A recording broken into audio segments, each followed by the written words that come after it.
Sin embargo, ese era un pasaje que de alguna manera estaba direccionando algunas de las acciones o de lo que Dios quería hacer en la iglesia o estaba haciendo en ese momento. Y verlo ahora acá, para mí fue como, wow, fue muy bonito. Pero es necesario que como creyentes, como personas que pertenecemos a esta iglesia, a esta congregación, podamos entender el por qué ese nombre, el por qué, o sea, qué hay detrás de ello.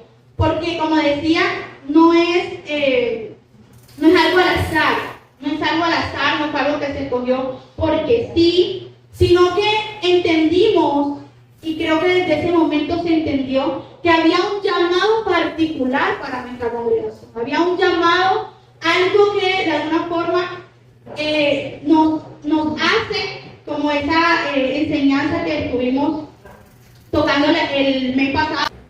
Como decía entonces, no va a ser un llamado al azar, sino un llamado particular. Y en un momento, en las enseñanzas acerca de la iglesia que Jesús quiere, hablamos que la iglesia que Jesús quiere, también hablamos de que es única, o sea, de que tiene sus particularidades. Y creo que eso de que cada iglesia de alguna manera tenga algunas cosas, unas visiones, unas misiones, es lo que precisamente la hace única. Y que a la vez provoca en el cuerpo de Cristo una unidad. O sea, es necesario que una iglesia se enfoque en ciertas acciones, en cierta visión, en cierta misión, porque precisamente al hacer eso, está aportando esa unidad del cuerpo de Cristo. Es una, como decíamos en ese momento, es algo que nos hace únicos, pero que a la vez nos hace unidos, o sea, en el cuerpo de Jesús. Pero, como decía, esto no es algo que solo debemos comprender, o sea, estudiar la historia, de dónde viene, cómo surgió, sino que realmente es algo que tenemos que vivir. O sea, no es algo que solo debemos entenderlo hoy y el día de mañana se nos olvida. O sea, la historia la puede aprender cualquiera. Hasta una persona que no sea de esta iglesia puede entender por qué la iglesia se llama Ser Luz para las Naciones. Entonces el enfoque no es tanto en entender el por qué, sino en que no es solo entender, sino que se debe vivir de tal forma. Se debe propiciar que la iglesia de alguna manera camine en esa dirección y de vivir eso que se dice Sal y Luz para las Naciones. No puede ser un accesorio o un decorativo, porque la verdad es que se escucha bien y los lugares donde vamos, ay no, si somos de la iglesia Sal y Luz para las Naciones, la persona como que le parece interesante o nos vuelve a repetir, ¿cómo no? Sal y Luz para las Naciones.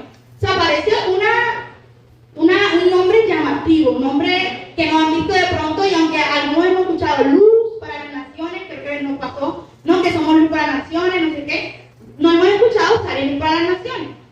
Y eso creo que también causa ese interés de las personas. Se escucha bien, pero como decía, no es el hecho de que se escuche bien, de que se entienda bien, sino que es algo que debe ser verificado por cada uno de los que estamos aquí. Tanto la persona que llega por primera vez debe comprender, ok, estoy llegando a la iglesia, Sal y Luz para las Naciones. Pero cuando entró a la iglesia, debe comprender el por qué nos llamamos Sal y Luz para las Naciones. Es que eso se debe notar.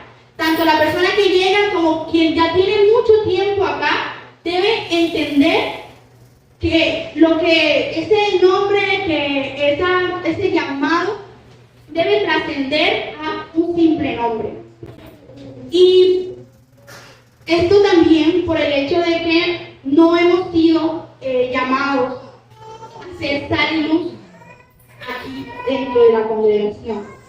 Creo que hasta el mismo nombre nos dice para dónde, literal, Sal y Luz para las naciones. Sal y Luz para las naciones. Quiere decir que, claro, o sea, obviamente aquí somos Sal y Luz, pero aún más para las naciones, o sea, es un llamado por fuera de la congregación, además. Y eso también debe de alguna manera retarnos e interpelarnos de las acciones, la misión, la visión y cómo estamos actuando. Así que, si es en las naciones, esto es más grande de lo que creemos. O sea, no es algo que podamos limitar solo a estas 4 paredes. Por lo tanto, vamos a estar en un capítulo que debemos, después de toda esta enseñanza, lo que Dios me enseñó también a través de esto, dije que ese capítulo nosotros no lo podemos, olvidar, debe estar siempre. Y ahí al lado lo tenemos, que es Mateo 5. Mateo 5. Y en este capítulo de Mateo 5 encontramos el famoso Sermón del Monte. Allí está el sermón donde Jesús enseña a sus discípulos y a la multitud sobre cómo debían ellos y cómo debemos vivir, ¿cierto? En el reino de Dios. Pero es precisamente en los versículos 13 al 16 que encontramos estas 2 metáforas que utiliza Jesús: la sal y la luz. Precisamente en los versículos 13 al 16. Eso no se nos puede olvidar, ¿cierto? Así que bueno, vamos primeramente a leerlo. Dice, versículo 13: vosotros sois la sal de la tierra.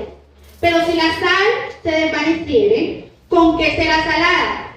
No sirve más para nada, sino para ser echada fuera y hollada por los hombres. Vosotros sois la luz del mundo. Una ciudad asentada sobre un monte no se puede esconder, ni se enciende una luz y se pone debajo de un almud, sino sobre el candelero, y alumbra a todos los que están en casa. Así alumbre vuestra luz delante de los hombres, para que vean vuestras buenas obras y glorifiquen a vuestro Padre que está en los cielos. Amén. Vamos a ir por partes, ¿cierto? En este primer versículo 13 vamos a encontrar la metáfora de la sal, primero. Y es contundente, o sea, es algo contundente. Ustedes son la sal de este mundo. Pero si la sal en otra versión, deja de ser salada o se desvaneciere, en otras versiones o se hace insípida, pierde su sabor, ¿cómo podrá recobrar su sabor? Ya no sirve para nada. Así que se tira a la calle y la gente la pisotea. Fuerte, ¿no? Entonces encontramos a la sal. Y es entender, entonces, en este momento, que creo que ya muchos lo hemos escuchado, ¿no? Para ese momento la sal, para esa época, era vital para el tema de la conservación de los alimentos. Y además para el tema de la sazón, para darle sabor a las comidas. Tenía entonces la sal una función, específica. Y como nos dice el versículo, si esa sal, o sea, si tenemos una sal en la casa y cuando se la echamos a una comida, la sal no sala, que es la función, se supone que tú la compraste para que te salara la comida. Y si tú entonces le echas un poquito de sal a la comida y la comida no se sala, ¿para qué la vas a tener? O sea, ¿para qué la vas a tener en la cocina? Por más que intenta, dice, bueno, debe ser que, no sé, cualquier cosa. Y la vuelve y echa, nada. Hasta que te tocó botarla porque no está cumpliendo la función que debería cumplir. Así que ya no sirve para lo que fue creada. O sea, la gente, o estas grandes empresas de repisal, de sal, policía, pero si estas empresas no se hicieron una sal, no servía, para lo que ellos lo crearon realmente no funcionó, así que no tiene ninguna clase de uso. Por lo tanto, como decía, si no cumple su función, es, en este caso, como dice la palabra, es menospreciada. O sea, la gente pasa por encima de ella, la pisotea, no le da el valor que debería tener, simplemente porque esa sal no está cumpliendo la función que debería. Pero, oh sorpresa, la sal no es como algo así, la sal. Imagínense que nosotros somos la sal. O sea, lo que está diciendo Jesús es que nosotros somos esa sal. Así que ahora piénsate, ya no como la sal que estaba en la tienda o la sal que estaba en la casa y tú no la... No, ahora tú eres la sal. Y si tú eres la sal, la cosa se pone dura. Porque no nos estamos refiriendo a cualquier sal, sino que Jesús nos está diciendo que nosotros somos esa sal. Por lo tanto, ahora pregúntese, si usted es la sal, ¿cuál debería ser su función? ¿Cuál es su función? ¿Cuál es su rol en el lugar en donde usted se encuentra? Y como vuelvo a repetir, no es solo esa sal dentro de estas cuatro paredes, es la sal para las naciones, que es ese precedente, ¿cierto? Entonces la sal, como decía, va a cumplir esa función de preservar, de sazonar. Por lo tanto, podríamos decir que si hay algo que tiene sal y algo que no lo tiene, quiere decir que cuando eso lo tiene, hace la diferencia. O sea, la sal, de alguna manera, cambia, hace algo, pasa algo cuando hay sal. Es diferente. Y esto, bajándolo a nuestra vida como tal y a ese llamado de Jesús hacia nosotros, podríamos entender entonces que quien está salado, ¿cierto? Debe influir de alguna forma en el lugar en donde se encuentra. Y no solo influir como, sí, influir por influir. Es que esa influencia realmente debe ser positiva. Debe ser una influencia que Dios ya nos ha dado. Por lo tanto, si somos sal, no estamos en el mundo para hacer lo contrario. O sea, para no salar. Tenemos que, si somos sal, nuestra función es salar. Por lo tanto, una sal que no está en el mundo para no salar, o sea, sería una sal que está de adorno. De pronto como estas sales que vemos en los restaurantes, que muchas veces la gente no está ahí, están de adorno, otras sí se usan. No, una sal que no tiene una función. Y esa función usted la podría llamar también como un propósito. O sea, es el propósito que tiene cada una de las personas que nos encontramos acá. Porque si no tenemos esa concientización de que estamos en el mundo con un propósito eterno, que es el que Dios nos ha dado, y usted ha seguido su vida como si nada, o sea, ha seguido, somos la sal, sabemos que tenemos esta función, este propósito en el mundo, pero yo he decidido, pues, no salar, volverme insípida, y en los lugares en donde debo salar, donde debo hacer la diferencia, en donde debo influir positivamente, opto por mejor no hacerlo. Por lo tanto,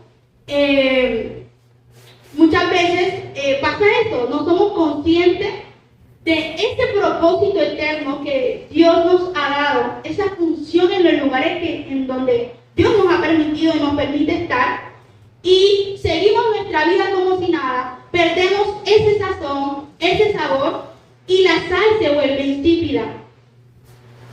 Y pasa que entonces estamos en un lugar, en un espacio, porque esto de ser sal, o sea, es la canción, es donde sea donde nos encontremos. Estamos en un lugar y como que nuestra presencia ni se siente, nadie sabe tú quién eres, nadie te conoce, y prácticamente en cualquier momento, si te descuidas, hasta te pisotean y no te das cuenta. O sea, es así de fuerte, porque es lo que dice Jesús. O sea, si no funciona, si ahí no hace nada, si simplemente estás ahí de adorno, no influencias a nadie, no haces nada, Sí, o sea, ¿de qué vale? ¿De qué vale el estar allí? Pues la gente no te va a tener en cuenta y por lo tanto te van a pisotear. Y no es algo, y el pastor, qué bueno que lo decía, no es algo como que tú sentiste superior, yo soy la sal. Entonces aquí esto, yo soy quien debo mandar, yo soy, mi voz es la única que se debe sentir. No, no es llegar a ese extremo, porque es que realmente tú eres la sal, o sea, la sal que Dios ha colocado allí, pero no eres por ti, no eres porque Dios quiso simplemente, no, es que wow, Dios vio lo bueno que tú eras y te dijo, tú, tal, no. Realmente es que hay una función y un propósito que no tiene solo que ver contigo, tiene que ver con la gente que te está rodeando. Es que realmente la función de salar no es para la sal en sí, la sal en sí no se sala, ya la sal está salada y esa sal debe salar a otros. La función y ese propósito es para los demás, no es propio, no es egoísta. Y no hay, como decía, nada como, siento yo, que una de las cosas más fuertes de ser de pronto pisoteados, como decía, no es el ego tuyo el que te está, no. Es que se supone que allí tú estás, Dios te colocó allí. Tú eres un representante de Dios aquí en la tierra. O sea, ellos deben reflejar, en ti se debe reflejar a Cristo. Por lo tanto, que la gente llegue a pisotearte, que podríamos pensar es menospreciar o que no te tenga en cuenta, que no tenga en cuenta lo que Dios ha depositado en ti, no es tanto hacia ti, es que Dios está ahí o esta persona estaría entonces rechazando al Dios al cual tú crees. O sea, y eso es peor, no es tanto porque me rechacen a mí, es que como yo no estoy realizando la función que me corresponde en ese espacio, simplemente ellos no me van a tener en cuenta. Para ellos ese Dios del cual yo hablo en redes sociales o le digo a alguien acá escondido, no existe, porque cuando tú estás reuniéndote con estas personas, no se nota, no se ve, o sea, es insípido, no se sabe. La gente ni se les pasa por la mente que tú tengas algo distinto al resto, porque eso es lo que hace la sal, diferencia una cosa de la otra. Marca algo hay en ti que es diferente, que cuando la gente te ve, que cuando la gente te escucha hablar, que cuando la gente se acerca a ti, ven algo distinto al resto de personas. Y si no estamos causando eso, ¿qué está pasando? ¿Dónde está este propósito que Dios nos ha dado? Y esto, como decía, es muy fuerte porque dentro de esto aplica para todos los espacios, o sea, para el trabajo, para la universidad, para el grupo de amigos. Muchas veces pasa que negociamos quizá el ser sal. ¿En qué sentido? No queremos, como queremos encajar, no queremos que vean lo diferente que hay en nosotros. Intentamos o empezamos a actuar como actúan esas personas, cuando realmente nosotros estamos llamados para otra cosa. Y ahí muchos podríamos decir, pero es que esta persona hace eso, esta otra persona lo hace, esta otra persona, ¿por qué a mí? ¿Por qué Dios no quiere que yo disfrute, no quiere que yo haga esto? Es que tú no te puedes comparar con esas personas, porque el propósito Dios lo ha colocado en ti, no en esas personas. Entonces, si fuese de esa manera, que tú de alguna manera decides empezar a comportarte o empezar a hacer como esas personas, no es, como digo, el menospreciar o que no, al contrario, es que sabes que la única salida y que la única respuesta a todos los problemas es Jesús, pero uno decide callarlo. Y realmente cuando tú eres sal, entiendes que la otra persona necesita también de ese Salvador.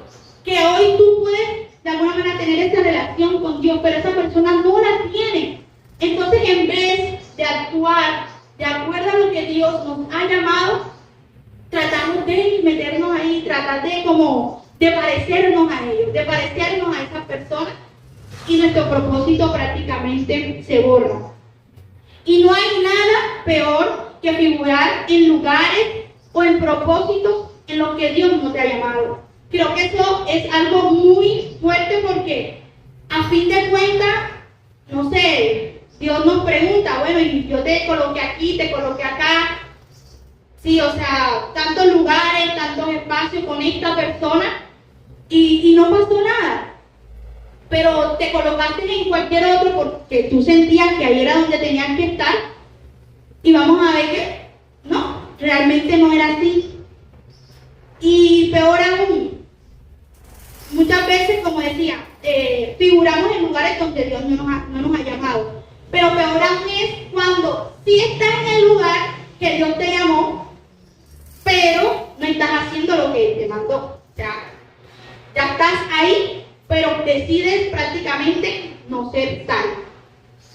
Y es más posible entonces que termines siendo tú el salado que la otra persona. Y ahí me refiero a que las influencias de las otras personas es mucho más posible, ¿cierto?, que empiece a influenciarte a ti, tú seas el que cambie y no quienes de alguna manera tú deberías influenciar. Y eso también pasa. En esa búsqueda de querer encajar con las otras personas, o de, ay, ¿qué van a decir las personas si yo les hablo de Jesús, o si yo soy diferente? No, yo mejor actúo normal, no pasa nada, y al día siguiente estás actuando prácticamente igual, porque según tú vas a hacer entrar, pero realmente crece más la influencia de los otros hacia ti. Por lo tanto, al decir que somos la sal, Jesús, como decía, nos anima a influir positivamente en el mundo, preservando lo que es bueno, aportando sabor a la vida de quienes nos rodean. Por lo tanto, la sal es un símbolo de purificación, de preservación, que nos conecta como seguidores de Cristo, que de alguna manera intentan evitar precisamente esa corrupción, que no es solo desde el lado político, sino es todo aquello que de alguna manera no está bien. Si estamos en un lugar en donde sea el lugar que Dios nos mandó, es para preservar que allí se haga lo bueno.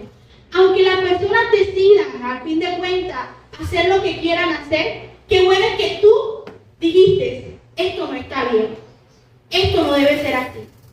En el lugar donde Dios te colocó, o sea, que se note que ahí hay alguien que conoce de Cristo, ahí hay alguien que quiere imitar a Cristo y que por lo tanto no se va a quedar callado o cómodo en un lugar en donde se está actuando de una manera que no debería actuar. Así que tú lo sabes, te conviertes prácticamente en cómplice de eso. Pero en esencia, como decía, eso, de preservar y purificar. No son actividades lineales o armónicas. Quiere decir que ser sal no es algo sencillo, no es algo simple, o sea, no es fácil. Y esto lo vamos a mirar, vamos a ir a Marcos capítulo 9, versículos del 49 al 50. Pues cada uno será probado con fuego. La sal es buena para condimentar, pero si pierde su sabor, ¿cómo la harán salada de nuevo? Entre ustedes deben tener las cualidades de la sal y vivir en paz unos con otros. Amén. En otra versión tengo, porque todos serán salados con fuego. La sal es buena, pero si la deja de estar salada, ¿cómo podrán ustedes hacerla útil otra vez? Tengan sal ustedes y vivan en paz unos con otros. Antes de estos versículos,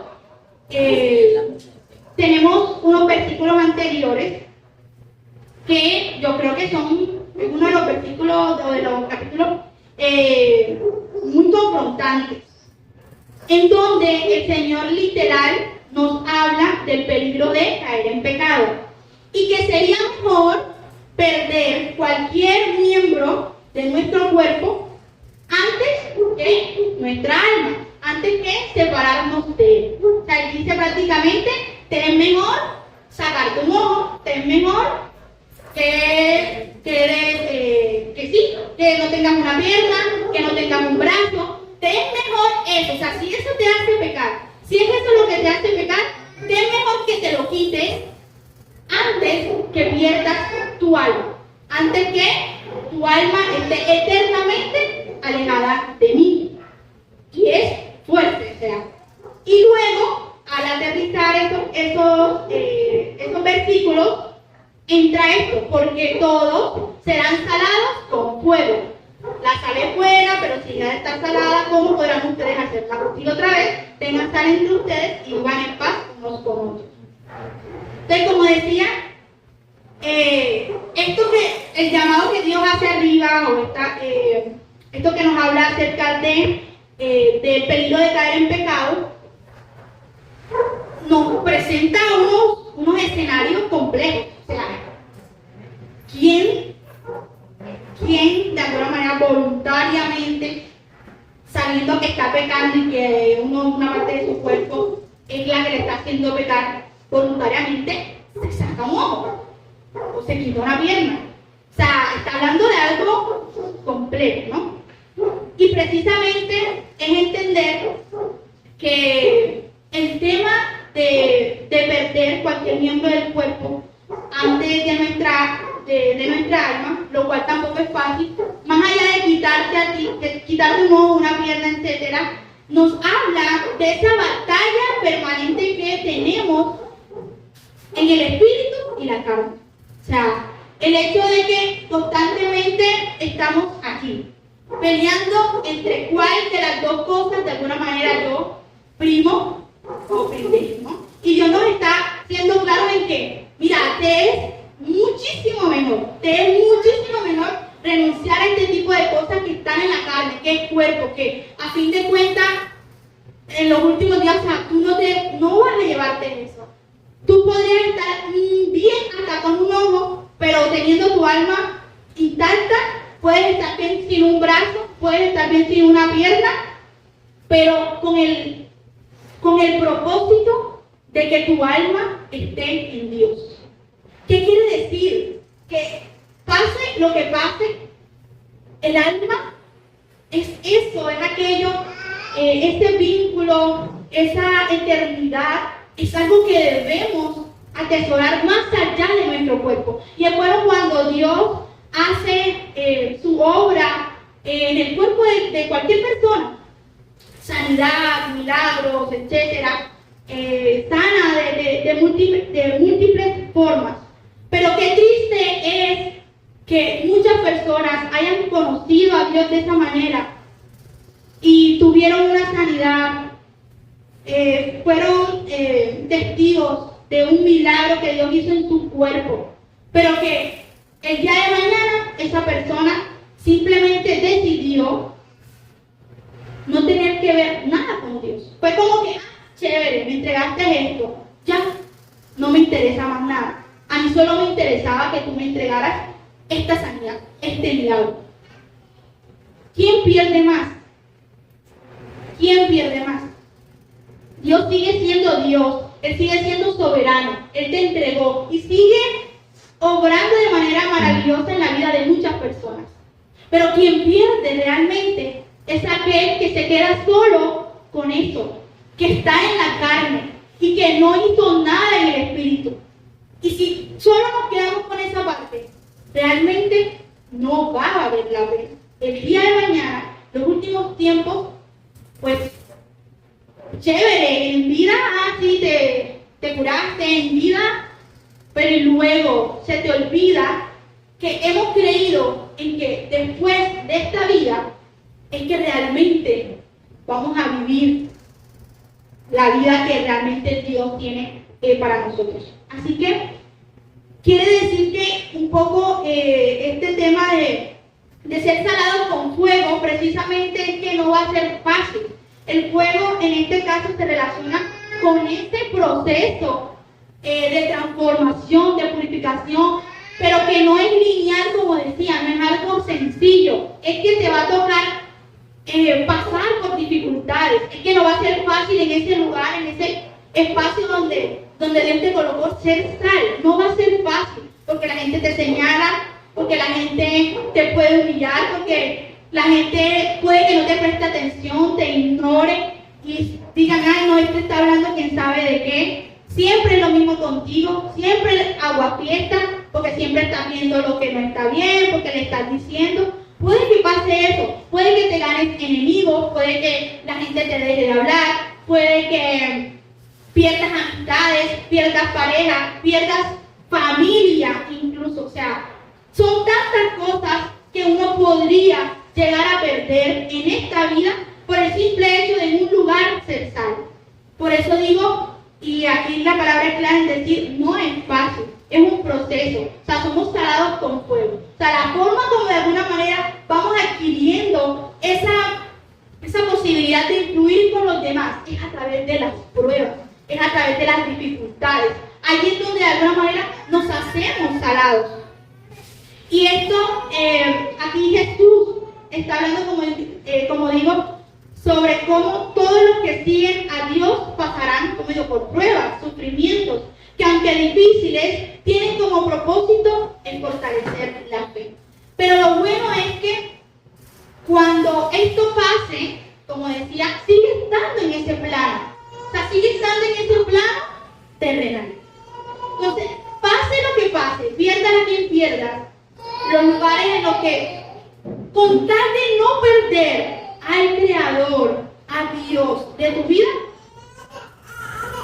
lo demás, aunque duela, realmente no es relevante. No tiene la misma importancia que poder atesorar nuestra alma, que no perderla, que al día de mañana tú decir, listo, sufrí, medio duro, pero Dios estuvo siempre aquí.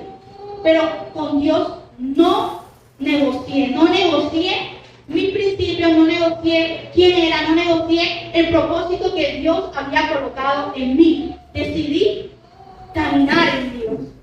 Y créanme, y ayer lo hablaba con alguien, que si usted ha decidido tomar la parte, o sea, esa parte de Dios, tomar a Dios en el sentido de optar por Él, o sea, te coloca una balanza entre 1000 cosas del mundo y Dios, y tú has decidido por Dios, has quedado con la mejor parte.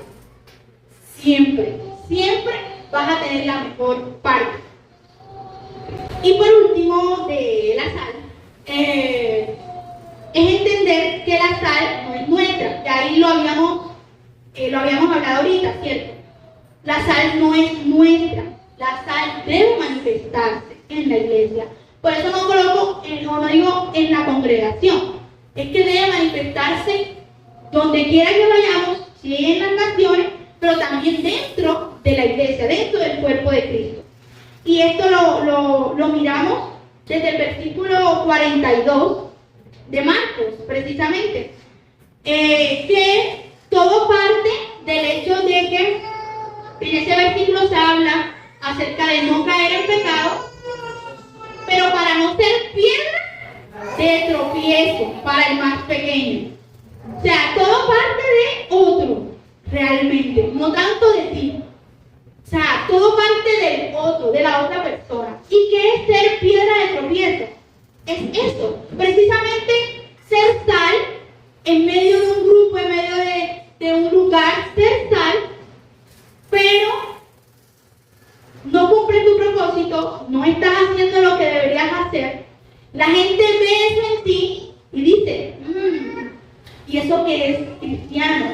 ¿Y eso que es cristiana? O mira la actitud de esta persona, o ni siquiera se siente, o cuando medio va a hablar es para insultar a la gente, o cuando... Créeme que esa persona, si conoce de Dios, créeme que no va a ser por ti. O sea, no va a ser por la persona que realmente no está cumpliendo su propósito. Si esa persona llegase a conocer de Dios, le va a tocar, no sé, irse para otro lado, o otra persona le va a hablar, Dios va a usar cualquier otra cosa, pero menos a ti. Porque te has colocado allí con este propósito, pero como no estamos cumpliendo el propósito que Dios nos ha llamado, terminamos siendo piedra de tropiezo para la otra persona. Y esto es aún más duro. O sea, eres el que ni lava ni presta la batera. Literal. O sea, seríamos eso. Seríamos ni lavamos porque no hacemos la función que Dios nos está encomendando, Pero además de eso, tampoco prestamos la batea, porque nada, peor aún, estamos siendo piedra de tropiezo para la persona. Que quizá Dios, o quizá en otro entorno, esa persona, si llegase a los pies de Dios, de Cristo, esa persona quizás sí cumpliera la función que se suponía que te tocaba a ti.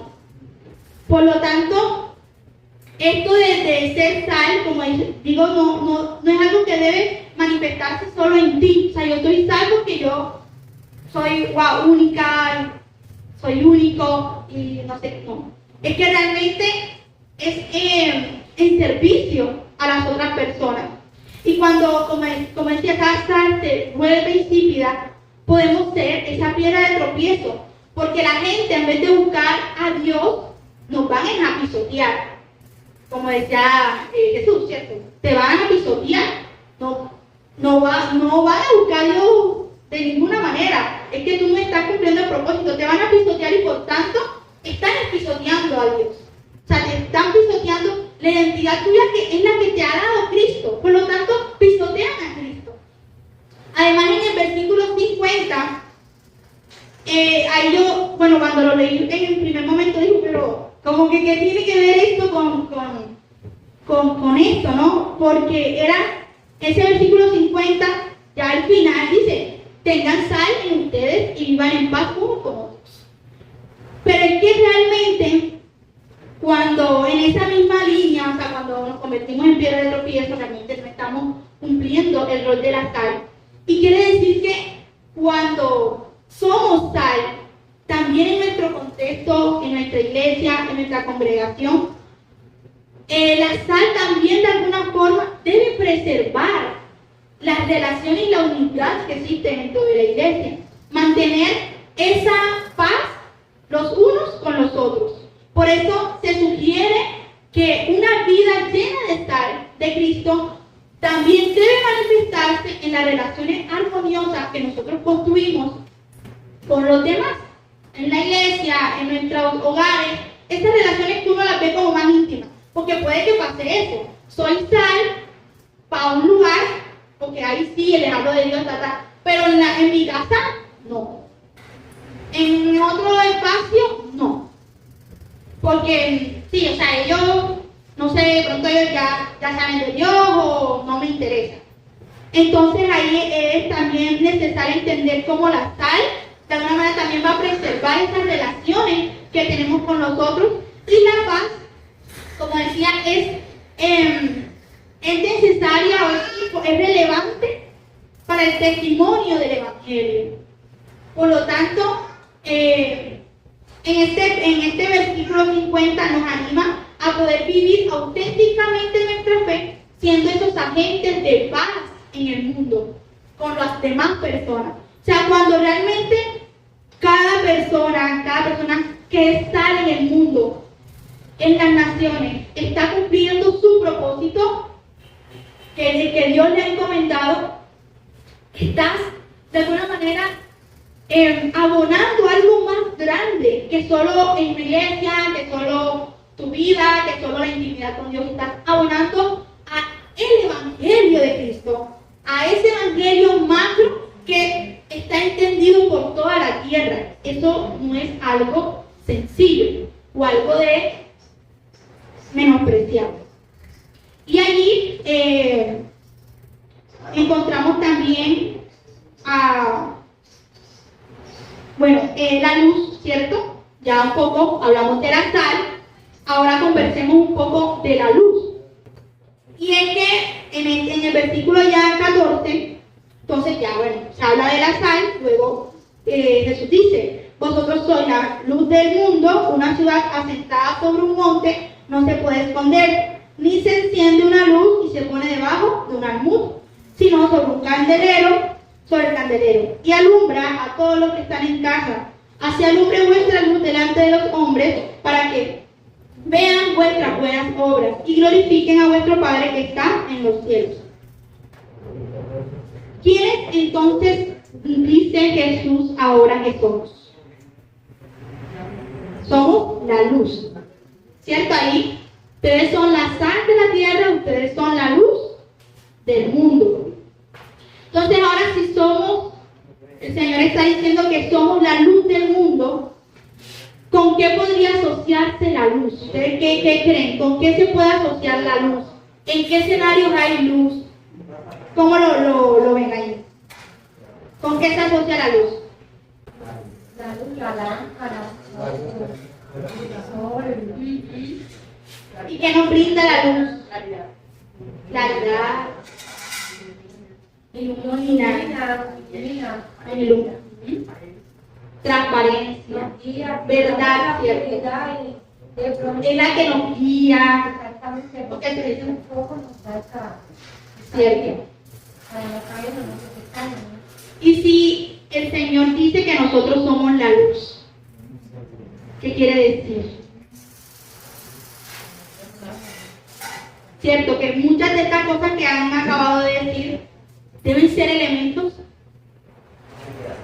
propios nuestros, ¿cierto? Que de alguna manera son los que nos orientan a cómo actuar. O sea, en medio de las tinieblas, en este caso, en medio de los lugares en donde estamos, deberíamos iluminar, deberíamos guiar, debemos ser eso que de alguna forma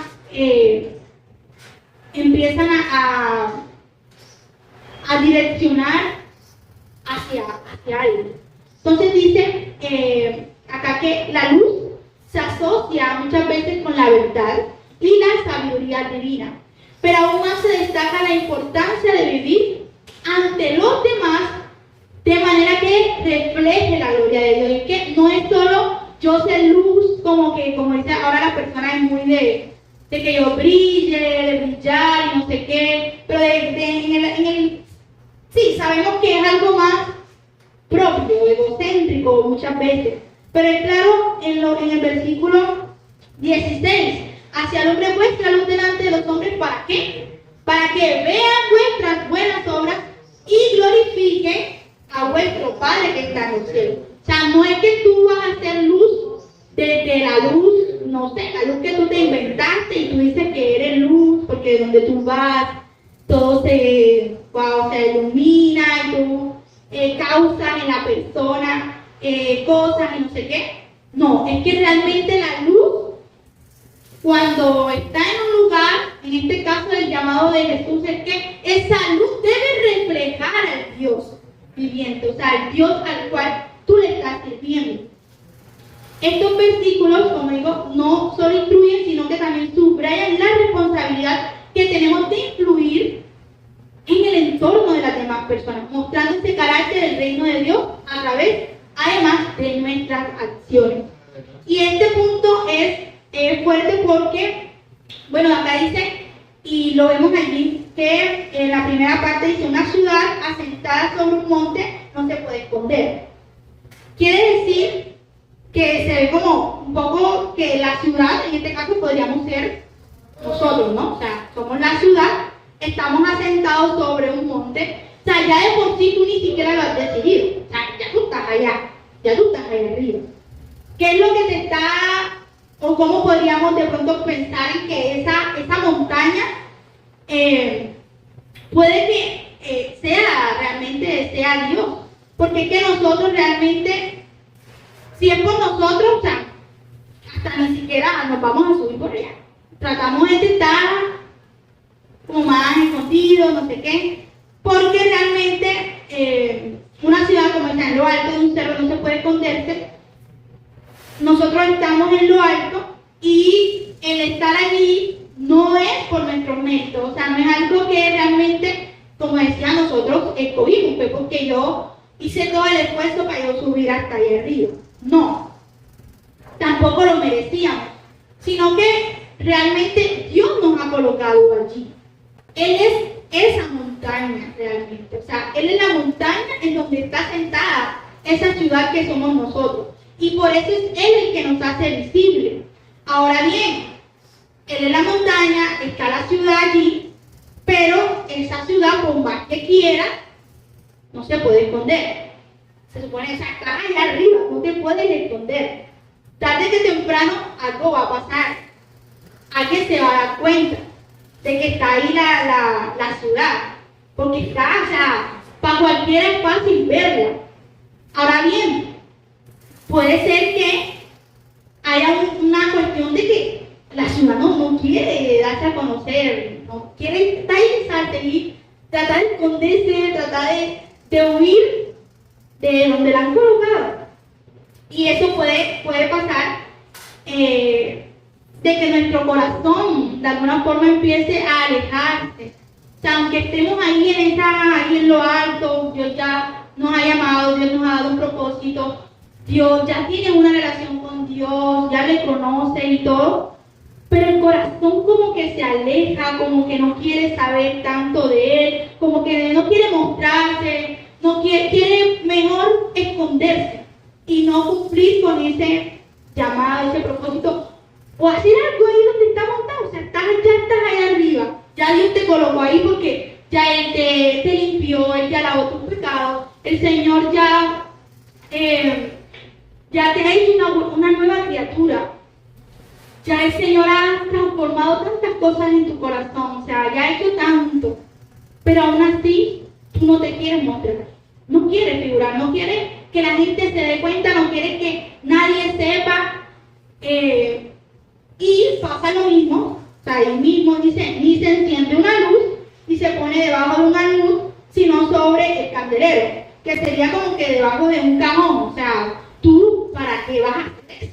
Si en un lugar está todo oscuro y tú tienes una lámpara, se supone que ¿dónde la tienes que colocar? En lo más alto, ¿no? O sea, ¿para qué la vas a esconder? ¿Para qué la vas a ocultar? Entonces, ni se enciende una luz y se pone debajo del almud, sino sobre el candelero. También hay algo que soporta esa luz. Esa luz no está allí porque sí, el candelero sería ese soporte para de alguna manera también darle esa sostenibilidad, o sea, que no se vaya a apagar fácilmente, de que esté allí constantemente. Y además se coloca, ¿cierto?, sobre ese candelero, o sea, sobre un lugar alto, visible, con el propósito de que alumbre a todos los que están en la casa, dice el versículo 15. ¿Y qué quiere decir que alumbre a todos los que están en la casa? ¿Qué quiere decir eso? Nuevamente, ¿cierto? La luz no es para ti, la luz es para alumbrar a otros, ¿cierto? Para alumbrar a las personas que están a nuestro alrededor. Y muchas veces no se es luz donde hay mucha luz. Porque, vamos a decir, piense que todos aquí somos las lámparas, ahora mismo. Todos tenemos nuestra llamita aquí, nuestra llamita encendida, ahora mismo todito. Realmente la luz sería luz así, saltando todo esto alumbrado, todo esto está iluminado, todo esto, o sea, la luz realmente, por decirlo así, pasa por alto, o sea, tú no te das ni cuenta de que hay luz, o sea, porque ya es algo que está como el foco, pues se puede decir como el foco actualmente, los bombillos, actualmente uno no se da tanto de cuenta que está el foco, o sea, porque el foco, digamos, ya te alumbra todo, ya tú decides, lo apago, lo enciendo y demás.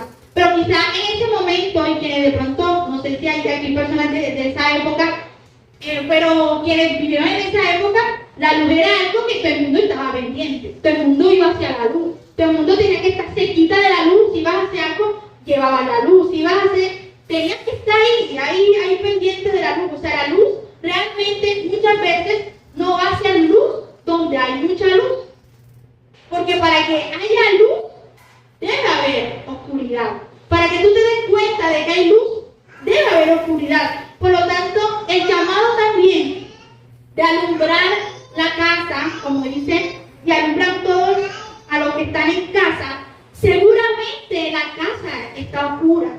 Seguramente no hay luz en la casa. Y esto aplicaría para otros escenarios.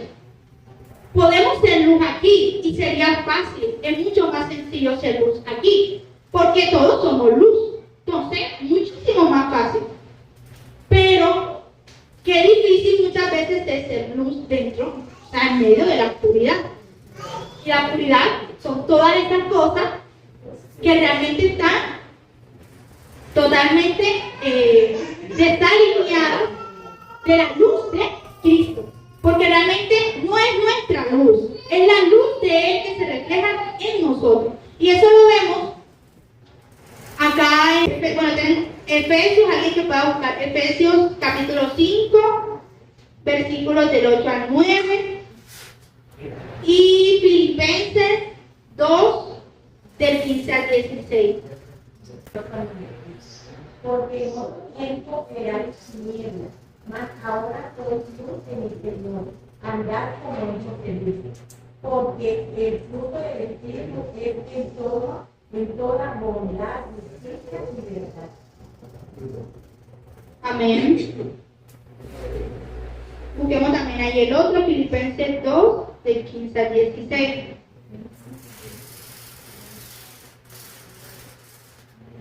¿Quién lo Para tiene? que nadie pueda criticarlos, lleven una vida limpia e inocente como corresponde a hijos de Dios, y brillen como luces radiantes en un mundo lleno de gente perversa y corrupta. Aférrense a la palabra de vida.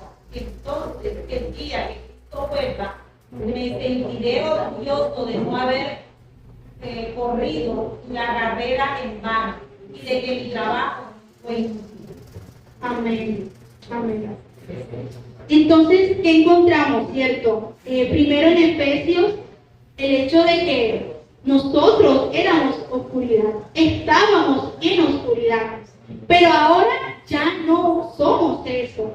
Ahora ya no pertenecemos a esa oscuridad, a ese mundo.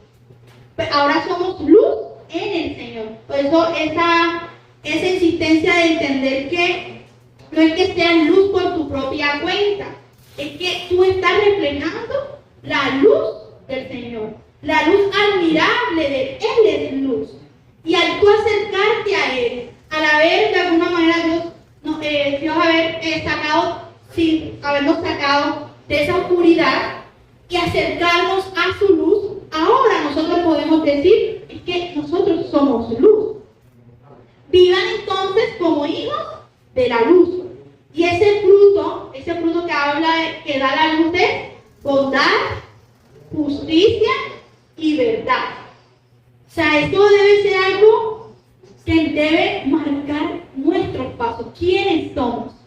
Donde haya un hijo de la luz, debe haber bondad, debe haber justicia y debe haber verdad.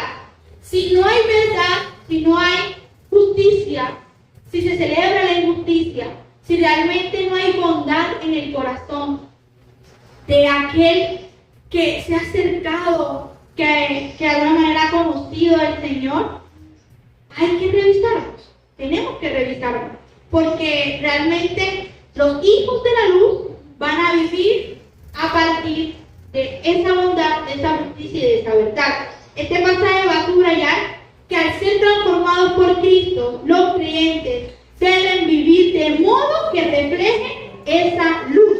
No podemos seguir siendo oscuridad. O sea, no podemos creer que ya tuvimos un encuentro con Dios, no sé qué, pero en la práctica seguimos viviendo en oscuridad. Y oscuridad puede ser que seguimos viviendo como antes, que parece que nada pasó, Dios no hizo nada y sí, prácticamente es eso.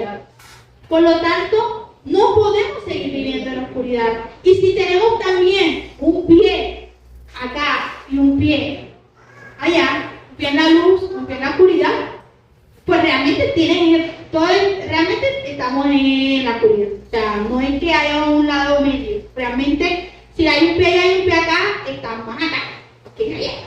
Realmente, porque debería ser, o sea, no podemos seguir en oscuridad. Debemos vivir, como decía, en bondad, justicia y verdad. En otro tiempo fuimos oscuridad, pero ya no. Y ya no debe haber marcha atrás. Ni para, ¿cómo es? No, ni para, exactamente, totalmente. ¿Para qué? ¿A son de qué? ¿A son de qué? Uno haría algo así porque no tiene. puede pasar, y puede pasar. La cuestión, vamos, mira, vamos a ver cómo yo vivía vida antes, que no sé qué, no sé cuándo. No, mira hacia adelante, mire esa luz que Dios le ha dado a usted y verá que esa oscuridad no tiene nada de llamativo. Y usted sabrá también que esa oscuridad precisamente, aunque parezca todo bien, todo chévere, su camino es de perdición. Y sabemos que si bien, como decía, todo ha sido por gracia, la gracia no es estática. La gracia da frutos y se materializa en las acciones que cada uno hace. ¿Y esto por qué? Porque dice el versículo 16, así alumbre vuestra luz delante de los hombres, para que vean vuestras buenas obras. Quiere decir que realmente las acciones sí importan. Y eso lo hemos conversado en muchos escenarios, donde decimos, pero es que, ¿por qué es que somos salvos? Por gracia, o con los jóvenes lo hemos discutido bastante, como que solo somos por gracia, y dónde quedan las obras, y dónde quedan nuestros esfuerzos, no sé qué. Y siempre lo hemos visto desde el lado de que, si bien es por gracia, la salvación es por gracia, y lo sabemos, o sea, tú no te la ganas, tú no haces nada para merecerla, es Dios quien te la da en su gracia. Cuando tú recibes esa gracia de parte de Dios, es como si tu corazón de alguna manera, y sí, quien eres, la transformación, lo que Dios hace en ti, empieza a dar frutos. Empieza a dar frutos claros, tangentes.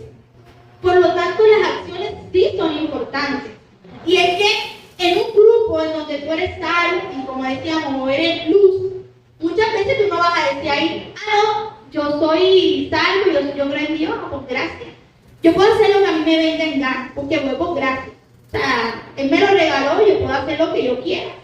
Porque yo no me lo gané, después que me lo regaló, no. Realmente, seguramente, y es muy posible, que si una persona dentro de un grupo que no conoce acerca de Dios, llega a los pies de Cristo, no va a ser porque tú le digas algo así. Va a ser por alguna acción que vio en ti, que reflejó esa bondad, esa justicia, esa verdad, que luego le trajo al Señor. Por lo tanto, la gracia no puede ser algo estático, como ya me dieron la gracia, ya estoy lista. No.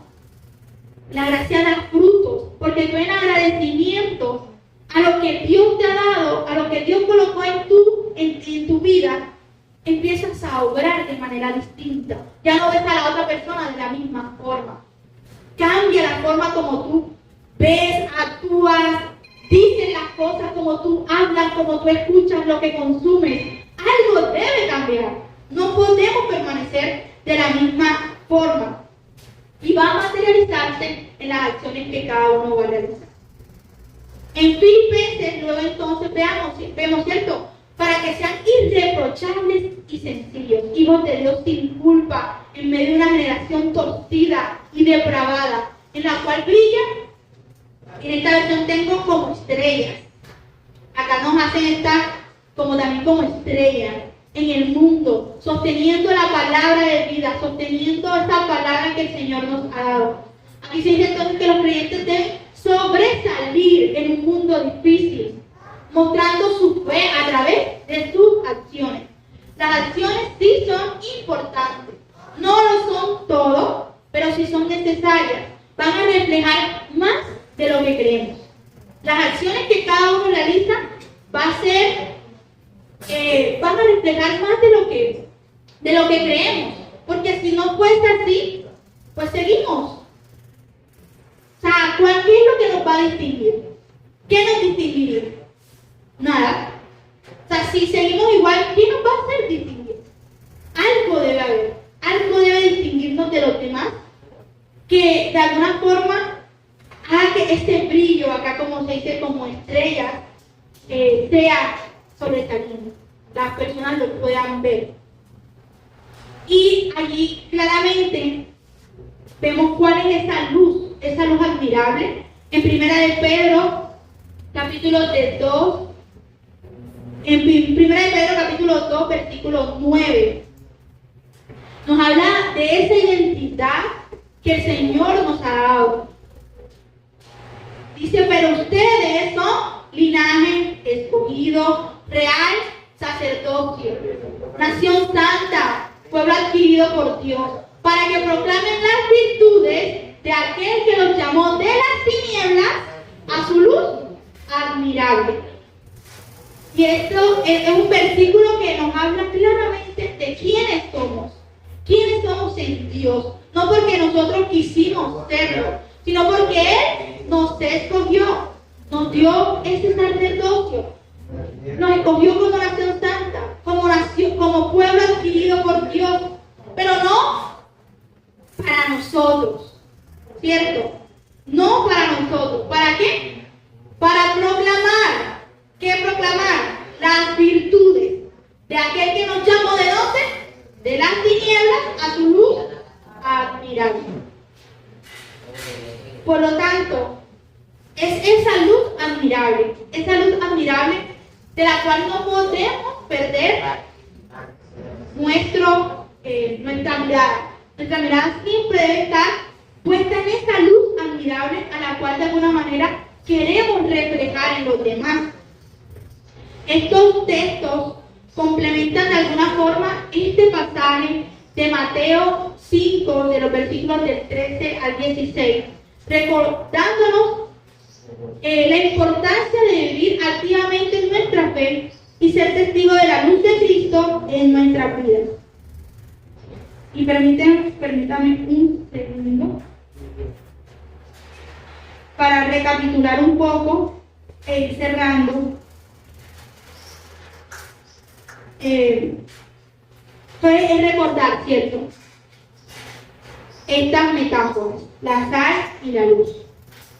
Lo que implica el ser sal y lo que implica el ser luz. La sal va a dar sabor, va a preservar, va a resaltar lo bueno. Este es el llamado de esta iglesia y en especial de toda la iglesia, pero en especial de esta congregación que ha decidido llamarse Sal y Luz para las Naciones. Por lo tanto, es necesario que la sal de ese sabor preserve, resalte lo bueno, que la luz ilumine, que la luz guíe, que la luz dé seguridad para todas las naciones. Para todas las naciones.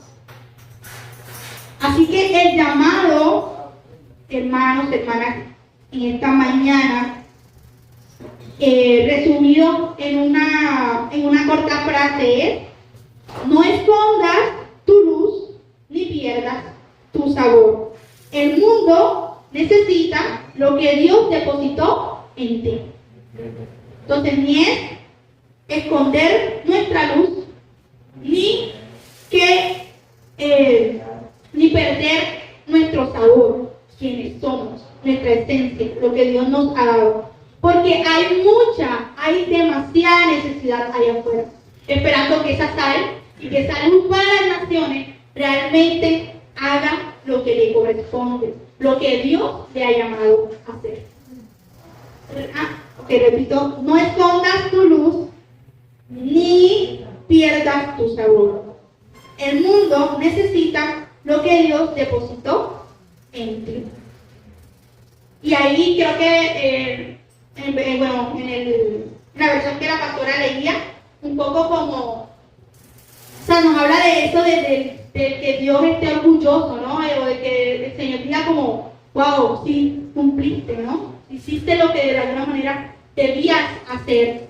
Y yo creo que no hay nada más bonito que eso, saber que uno está haciendo lo que Dios ha mandado, porque es Él quien conoce, Él lo conoce todo.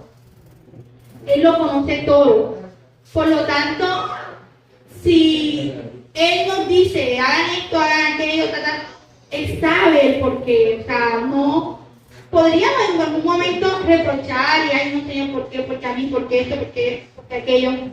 Pero al fin de cuentas, sabemos que Él es quien más preocupado va a estar por nosotros. no hay más nadie.